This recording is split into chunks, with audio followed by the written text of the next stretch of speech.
guys, welcome back to Eat and Leave Vlogs.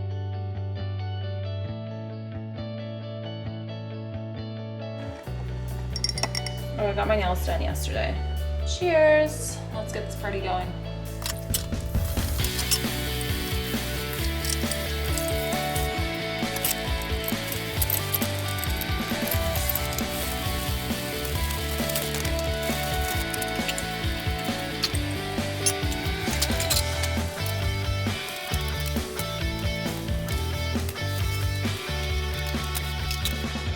So she fell asleep in the carrier as I was cleaning. I put her down, and then Max came home for lunch from work, and we had lunch together and just kind of chatted about our weekend plans. So I'm going to just spend time pausing on the cleaning and fill my own cup and not do chores. I do chores when she's awake, and that's how the wake windows are, because I'm not going to leave the chores to my free time, which is precious.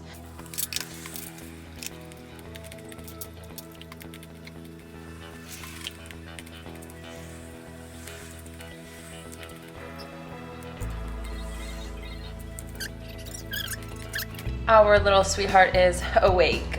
There she is. We're gonna do some laundry and continue up the chores. My free time didn't last long. I was on a call with some fam. Oh! Hello, Angel Cake. Hi. Hi.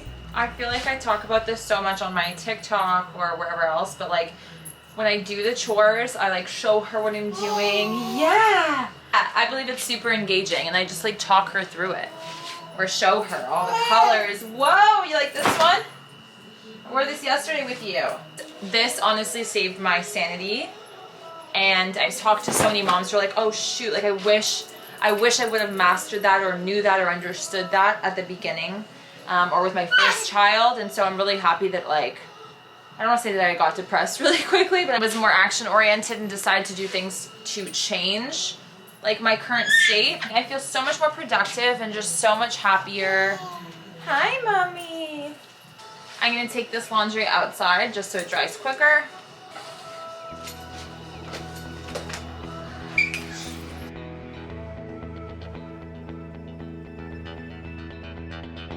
Right, she's going to play while I organize her room.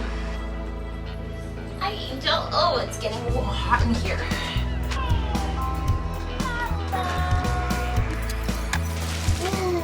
Restock the diapers.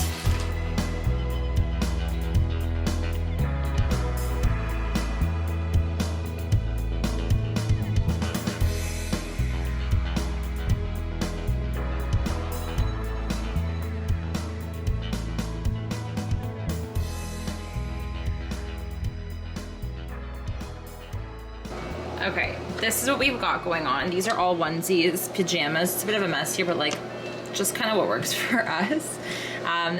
These are just, I think, too hot now, but like with the AC, I'm still keeping them out for her age range and size-wise. Just single little onesie tops, pants. I've got more in the wash and stuff, so. And then here we have outfits, and then dresses and things like that. There's more. I put a bunch in the wash that I want to rewash, so we've got tons to go through here.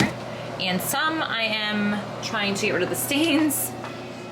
And we've got this happy little girl. This is the Miss Rachel toy she absolutely loves. I don't allow her to look at screens, and this is the closest thing to Miss Rachel she will get for now, and she loves her. I don't know what it is about Miss Rachel that kids are apparently obsessed with.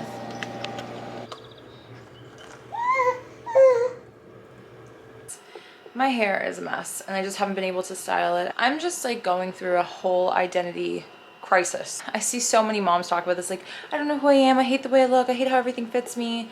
And obviously, ma'am, can we just like normalize the fact that like we just went through the most life-changing thing in the world? My whole body chemistry just feels different, you know? So of course I'm gonna feel different. Of course I'm gonna feel like uncomfortable with myself. I just don't like my hair. I don't like my face. Like, I can't explain it. Like, I'm okay with my body. Like, which I'm really surprised that out of all things, I'm okay with my body.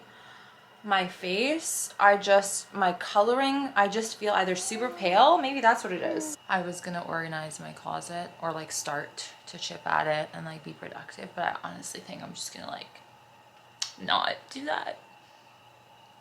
I hate motherhood. Like, honestly guys, I think I keep myself so busy, or I try to keep myself so busy to avoid feeling this way. And like obviously that never works, and it just hits me like a pile of bricks. And the past like 3 days I've been like really struggling. I've been trying to make like electrolyte water, natural electrolyte water for myself to drink every day, because I've just been feeling a little lightheaded, just not physically so great. Paired with the lack of sleep, she has gone through what I believe was the regression, the 4-month regression. She went through it a little bit earlier, and now we're at 5 months, and I believe that there's still like bits of that happening. So she went from like sleeping through the night for the most part to not every hour on the hour. It was weird. And physically taxing alongside my mental, was not doing so hot. As you guys probably could tell, I stopped filming. I just kind of gave up on vlogging and documenting for a minute there, because this journey has obviously been really difficult for me. I am seeing a therapist and I'm working through everything. I'm feeling, yes baby, she gets really bored during tummy time if I'm not like right there with her.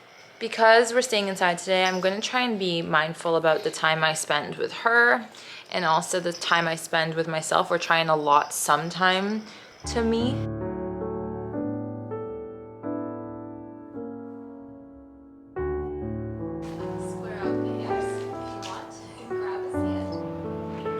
So our sweet little angel is at the grandparents' house. The schedule now that we have is 2 days for a few hours at the grandparents' house.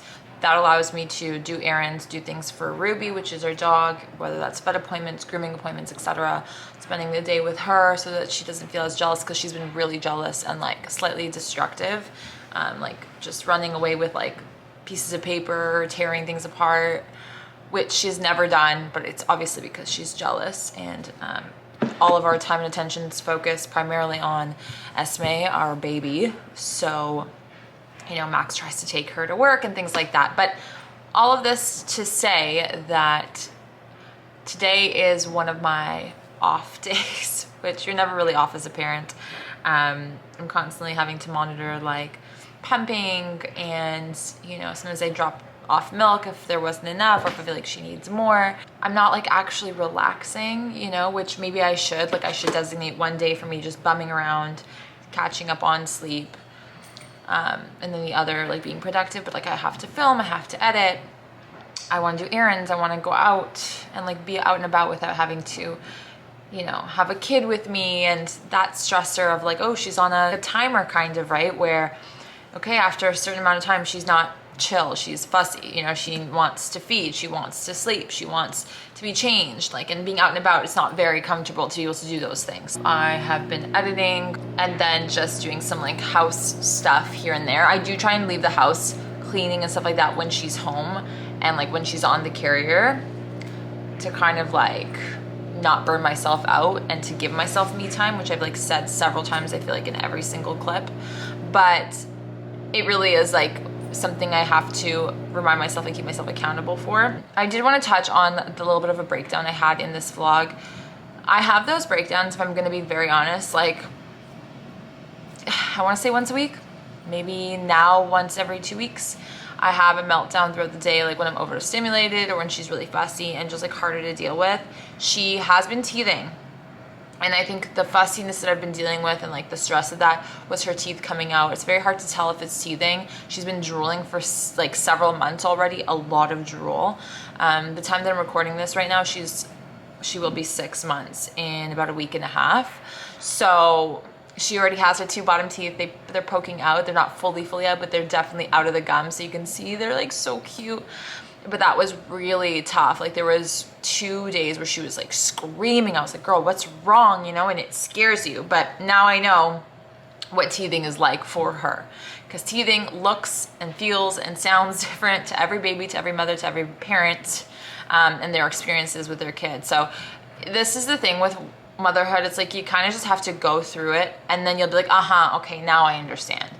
Because you're still learning your baby, you're still learning their cues, how they deal, how they act, and they change so quickly.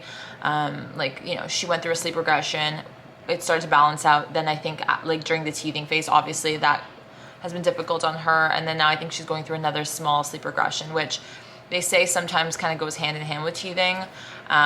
They say, I Googled, and like apparently it's possible. Anything's possible. You know, I'm letting her do her thing, taking her cues. Some days are harder than others. I personally don't really believe in like sleep training hardcore where you let them cry it out or any sort of method like that. I think when she's ready, she'll sleep through the night, you know. The next step when she turns 6 months is I slowly want to get her comfortable in her own room. I still don't think she'll sleep the whole night in her room at 6 months, but definitely work our way towards that, right? And practice more naps in the room, because she still very much struggles to nap off of me. Like she's on me all the time. It's very, very hard for her to sleep anywhere else but on me, next to me. So I'm gonna try some tricks that I have up my sleeve, and I'll definitely record that process for you guys and like show you how it really is. So there'll be probably some more raw emotions, but I just had a breakdown because I really just was not happy with how I look, how I feel. I've worked a lot of that stuff out by just taking a deep breath, accepting things that I cannot change, being nicer to myself. Thank you guys so much for watching and for being here. I really appreciate it. If there's anything you want to see, leave it in the comments below. Don't forget to give this video a big thumbs up and subscribe to my YouTube channel. It means the world to us and the fam, and I'll see you guys back here soon.